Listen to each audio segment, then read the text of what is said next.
Outro ponto, por que as pessoas não fazem o que precisa ser feito? Muitas vezes tem pessoas que estão sobrecarregadas. Geralmente são pessoas que também não sabem dizer não. E porque elas não sabem dizer não, muitas vezes elas acabam ficando sobrecarregadas e acabam não fazendo atividade, porque elas se perdem. Elas não sabem às vezes o que é a prioridade. Isso é muito comum, por exemplo, nesse momento que tem aí a pandemia. O que acontece? Alguns colegas têm que muitas vezes fazer atividade de outros, até em função dos afastamentos, e existe uma sobrecarga. Então, o que acontece? Quando você tem uma sobrecarga, você também tem que ter uma forma de organizar aquele trabalho, mostrando para a pessoa qual é a prioridade, qual é a primeira, qual é a segunda, qual é a terceira atividade. Nossa, Flávia, mas eu tenho 60, 70 funcionários, como que eu vou fazer isso com todo mundo? É muito simples. Você vai criar um padrão de trabalho, onde as pessoas possam registrar as atividades que elas estejam fazendo. Então, por exemplo, eu gosto muito do Trello, eu utilizo o Trello, mas tem sistemas pagos que também funcionam super bem, que você pode utilizar. Inclusive o Trello também tem uma versão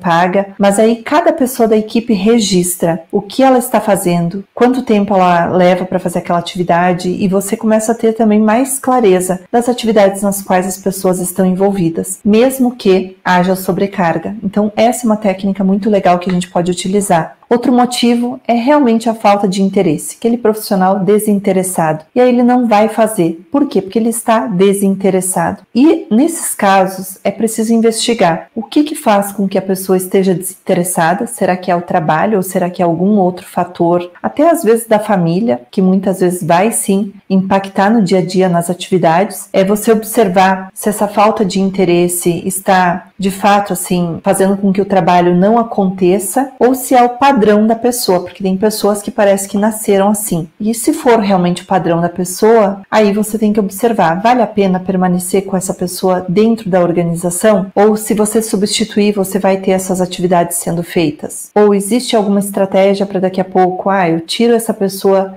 desse setor e acabo terceirizando essas atividades? Tem alguma estratégia que eu possa adotar? Porque esse também pode ser um motivo. Outro motivo é a própria falta de liderança preparada e assertiva, e quando eu falo sobre isso, é de você saber delegar, você saber distribuir as atividades, você ter um método para que você tenha o comando, a organização dessa atividade, dessas pessoas. Então eu tenho que ter algum método de trabalho. Se eu simplesmente vou para o trabalho e faço de qualquer forma e cada um vai fazendo como acha que é melhor, talvez eu não tenha padrões e aí talvez eu não consiga ter os resultados que eu gostaria de ter. Então a liderança assertiva, muitas vezes ela sabe te dizer exatamente, olha, precisa ser dessa forma, vamos seguir esse procedimento. Assim as coisas vão ficando mais claras e você vai trazendo também mais objetividade para o dia a dia e menos perda de tempo. Outro ponto são problemas pessoais que aparecem aí por parte da equipe. Às vezes a pessoa tem tantas questões pessoais que ela tem dificuldade de muitas vezes se organizar no dia a dia e fazer as atividades do dia a dia. Por quê? Porque ela está lá preocupada com família, com cachorro, com uma série de coisas que podem acontecer. E às vezes você pediu para ela uma determinada atividade e ela não vai fazer. Mas por que ela não vai fazer? Porque ela está com as preocupações dela, lá da família dela. Então é importante que o líder tenha conversas em determinados momentos para entender o que está acontecendo. Porque se ele não entende, ele também não consegue entender por que a pessoa não está fazendo aquilo que foi combinado. Então comece a observar isso, comece a perguntar, comece a conversar com as pessoas e aí você vai entender.